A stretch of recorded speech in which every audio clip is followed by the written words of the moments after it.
police flashlight. So I remove the battery of that police flashlight because ang police flashlight ay madaling malubat. So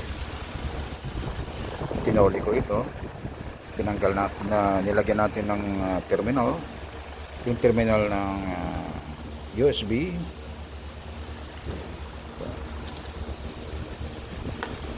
So pinalitan natin yung power supply nya, tinanggal natin ang battery, then ang positive terminal to negative terminal, dalawang linya ng USB kinuha natin, positive terminal and negative terminal, 3.7 volt, and then ito meron tayong 5 volt direct current, so compatible pa rin sila.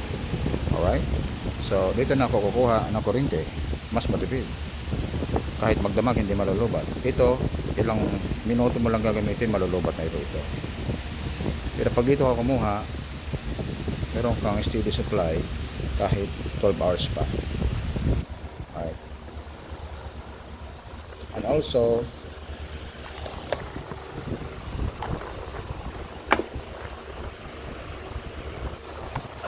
pwede mong charge at the same time gamitin mo yung flashlight, isa i-charge mo rin para umilaw.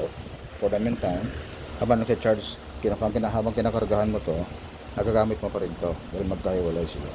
Wala na po itong battery, ang kanyang supply ay nagagaling na dito by using this. So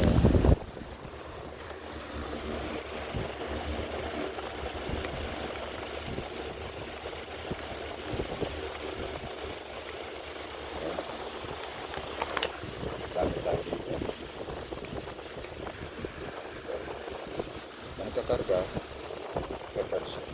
ka-charge to, ka-charge dito, pero wala naman itong battery, so ibig ko lang sabihin pwede natin itong gamitin.